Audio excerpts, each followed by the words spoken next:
Je vous retrouve avec une invitée de marque, puisqu'aujourd'hui nous accueillons donc Mathilde, que je vais donc maquiller aujourd'hui, puisqu'elle n'a pas l'habitude d'avoir des gros maquillages. Ouais. Enfin, elle se maquille, puisqu'on travaille ensemble, du coup, parce qu'elle travaille avec Kiko, mais c'est vrai qu'elle fait pas non plus des gros maquillages, entre guillemets, comme moi.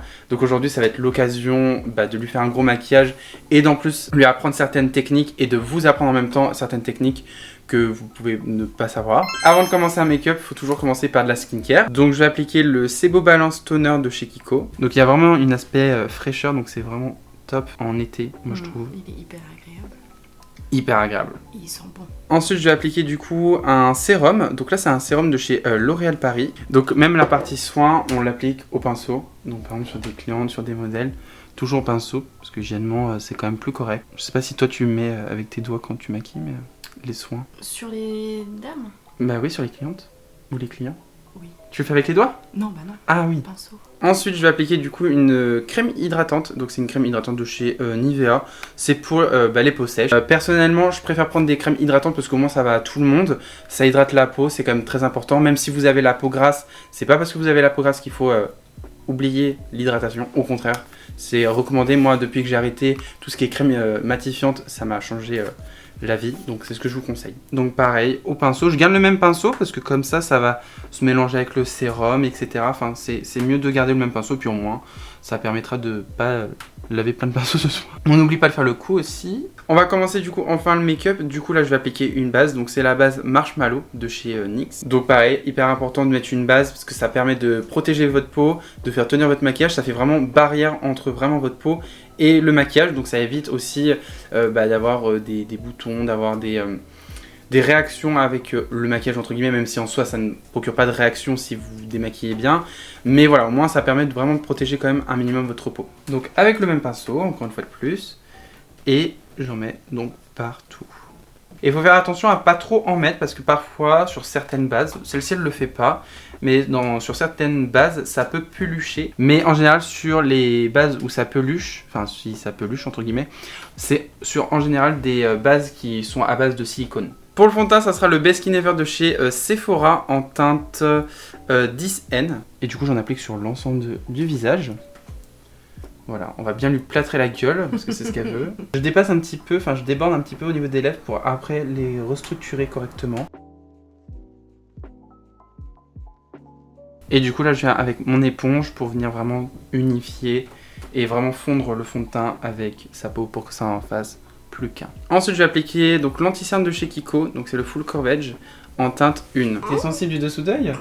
C'est vrai, t'es sensible? Oh non! Je monte vraiment haut là, hein. Vraiment, je donne toute mon âme. Je vais atterrir de l'autre côté.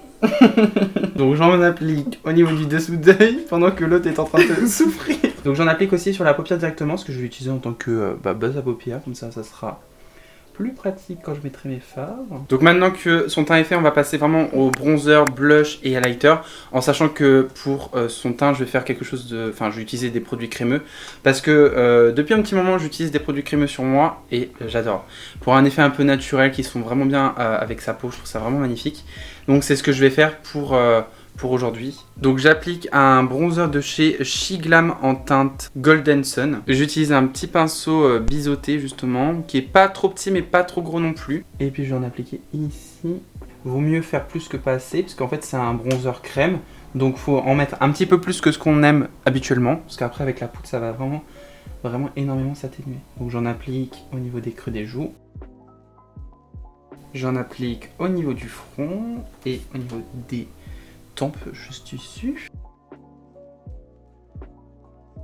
En blush, pareil, ça sera un blush crème de chez Shiglam en teinte Love Cake. Et je vais appliquer un petit pinceau en boule et je vais en appliquer du coup au-dessus du bronzer. Et je vais mettre une technique, j'ai envie de faire ça aujourd'hui sur toi. Je vais en appliquer un petit peu au niveau de l'anti-cerne, entre guillemets. Vous allez voir, je vais vous montrer. Donc pareil, il faut y aller doucement parce que c'est assez pigmenté. Ensuite, je vais venir fixer du coup tout le fond de teint, tout ce qui est crème avec cette poudre là. C'est donc la Fresh Feel Setting Powder de chez Dolce de chez Dolce Diva. Donc c'était une collection de chez Kiko, donc elle n'existe plus. Donc voilà. Donc moi personnellement je poudre avec une petite houppette. Alors soit vous utilisez une toute petite pour vraiment être très précis. Alors ça peut être bien par exemple pour le dessous d'œil parce que c'est assez précis, assez petit. Donc au moins vous pouvez vraiment aller jusqu'au coin interne. Ou alors il existe vraiment des plus grands. Ou au moins ça va beaucoup plus rapide pour faire tout le teint par exemple. Du coup tu vas regarder vers le haut et tu vas rester vers le haut. Oh putain. Donc je lisse bien le dessous d'œil de Mathilde. Non mais regarde pas vers le bas, espèce de niguedouille. Du coup j'ai poudré le dessous d'œil de Mathilde hors caméra parce que ça a été très compliqué, comme elle est très sensible du dessous d'œil. Donc je préfère pas mettre des images d'elle en train de se faire poudrer le dessous d'œil. Elle était clairement comme ça. Oui voilà. Et du coup après avec l'autre côté, du coup la partie la plus grande, je vais faire du coup le reste de son teint. Et je fais des petits mouvements comme ça. Pourquoi? Et bien parce que ça va vraiment chauffer la matière de la poudre. C'est pour ça que je chauffe sur ma main la matière. Et après je fais comme ça pour vraiment chauffer. Et que ça poudre vraiment bien, que ça lisse bien le grain de peau en fait. Si tu fais juste comme ça sert à rien. Donc maintenant qu'on a poudré l'ensemble de son teint, je vais venir repasser avec des fards poudre en tant que bronzer, blush et highlighter. Pour vraiment déjà... que ça soit beaucoup plus intense, que du coup là on a perdu en intensité. Donc je vais repositionner aux mêmes endroits. Pour le bronzer, ça sera le Hoola de chez Benefit. Et donc j'en applique au niveau des creux des joues, au niveau du front du coup. Pour la palette de blush, ça sera la Sugar and Spice de chez Makeup Revolution. Et je vais appliquer cette teinte-ci. Et je repasse pareil sur les mêmes zones. Et je vais terminer avec un highlighter de chez Saga. Alors après je sais pas c'est de quelle marque, mais en tout cas c'est marqué Manga Collection. Et c'est la teinte rude, sûrement. Et j'en applique juste ici. Voilà. On va passer aux sourcils et moi je vais utiliser des fards à paupières. Moi c'est ce que je conseille quand vous n'avez pas forcément des produits à sourcils de différentes teintes. Moi c'est ce que j'ai pas. Donc j'utilise des fards à paupières, comme ça en plus c'est plus facile, c'est plus rapide et c'est plus naturel aussi. Donc la Pocket Palette de chez Sephora en teinte brun foncé. Brun froid pardon. Ces sourcils sont à peu près faits, mais je vais essayer de repasser par dessus. Parce qu'il a peut-être été un petit peu enlevé. Et j'utilise la houppette pour poser ma main pour que ça soit plus pratique et que ça déplace pas le fond de teint. Et je mélange deux teintes, celle-ci et celle-ci, puisque celle-ci elle va être un petit peu trop foncée quand même. Alors du coup je vais utiliser en palette celle-ci, c'est la Carnival 5 de chez Be Perfect en collaboration avec Tessie Marie. Donc je vais commencer avec la teinte From Mars. Et je l'applique vraiment au centre, parce qu'après je vais mettre une autre teinte au niveau du coin interne et une autre teinte au niveau du coin externe. Moi j'applique la matière et après je vais venir les dégrader. Ensuite je vais prendre la teinte Walk et je vais l'appliquer du coup juste ici au niveau du coin interne, mais toujours au niveau du creux de paupière. Et pareil je viens dégrader. Et en fait au début ça va être un peu caca, un peu en mode mais où on va en fait finalement. Et c'est après avec le cold crease qui va tout vraiment affiner la chose, parce que là vous voyez, là je me dirige vers le nez mais c'est pas hyper précis quoi, je m'en bats les couilles quoi. Ensuite je vais prendre la teinte Comet et là je me mets au niveau... Enfin, à côté du orange, je remonte vers son sourcil. Je commence à déjà dégrader. Et je vais terminer avec la teinte Phenomenon. Attention avec celui-ci parce qu'il est très pigmenté. Et je vais le mettre vraiment juste en dessous du rose pour vraiment l'intensifier. Bon là au début j'ai pris mon pinceau vraiment proche pour vraiment être très précis de là où je souhaitais. Mais après quand je veux dégrader, je vais prendre vraiment mon pinceau au bout, juste ici. Pour vraiment avoir une pression beaucoup plus légère et pour que mon dégradé soit beaucoup plus léger et subtil et que ça se fasse beaucoup plus facilement. Donc on va passer au cut crease. Donc il vous faut un pinceau plat et de votre meilleur anti-cerne, un anti-cerne bien couvrant qui puisse vraiment bien recouvrir le fard à paupières qu'il y a en dessous. Donc j'en ai mis sur ma main, je vais prendre mon pinceau que je vais venir donc en appliquer, enfin en mettre en tout cas sur les deux parties, pour que tout soit recouvert en fait de base. Si vous voulez une technique pour savoir où commencer et où finir entre guillemets, vous mettez beaucoup de matière à ce niveau là. Et vous regardez vers le haut. Alors regarde vers le haut, non, voilà comme ça. Hop, ferme. Et voilà, ça va creuser, bon, vous voyez il y avait un petit là.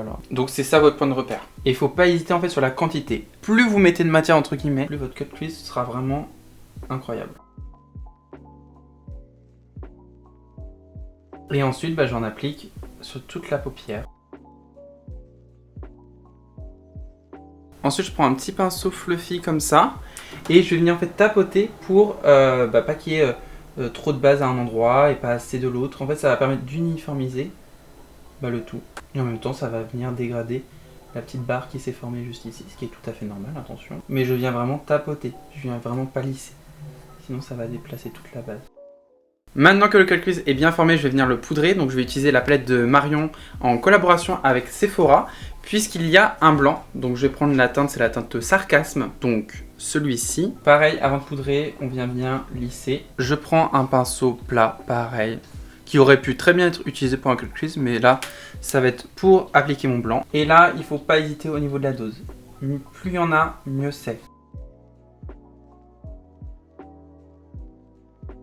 Ensuite, je prends la teinte Météore. Donc, je le mets avec un tout petit pinceau et je le mets vraiment au niveau de son ras de cils. Et donc là, je vais prolonger le vert juste ici. Donc, je fais comme un espèce de liner sans trop faire vraiment un liner. Ensuite, je vais prendre la teinte Dark Side. Et pareil, je le mets au niveau du ras de cils. Ça va permettre d'intensifier son regard. Et pareil, j'étire le moitié. Et je finis avec la teinte Galactique que je vais mettre sur la paupière mobile. Et je mets sur le restant qui reste. Et j'en mets un tout petit peu. On vous retrouve puisqu'on a donc fait des petites choses hors caméra. Donc on a commencé par faire du coup l'autre œil. On a mis du crayon noir dans la muqueuse du bas. On a mis du mascara et on a mis des fossiles.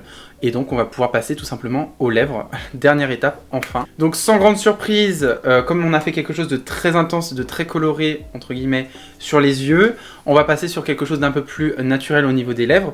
Donc on va faire mon combo que je fais absolument tous les jours. Je pense que tu peux absolument confirmer la chose. Oui, oui. Voilà. Donc c'est un crayon à lèvres avec un rouge à lèvres en stick. Donc c'est l'Everlasting Color en teinte 404 avec le Velvet Passion en teinte 302. Et donc je vais faire une forme assez arrondie au niveau de ses lèvres. Je ne vais pas faire quelque chose de trop anguleux.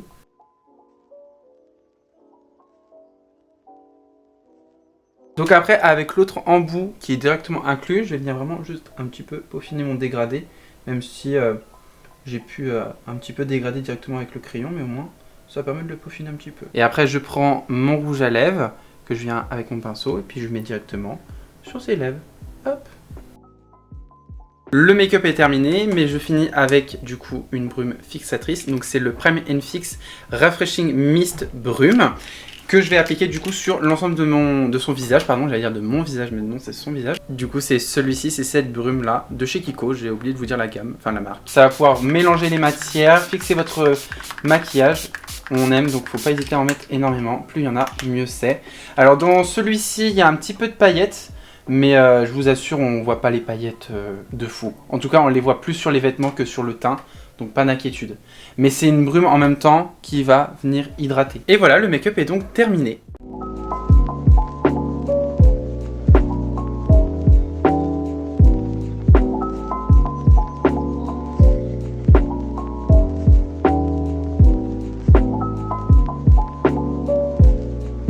Merci d'avoir regardé cette vidéo, j'espère qu'en tout cas ce tuto et ce make-up vous aura plu. Et puis merci bien évidemment à Mathilde pour sa participation, que forcément ça a été très long et éprouvant pour elle. Bref, en tout cas abonnez-vous et likez cette vidéo si elle vous a plu. Et sur ce, je vous retrouve très bientôt, ou on vous retrouvera très bientôt pour une prochaine vidéo.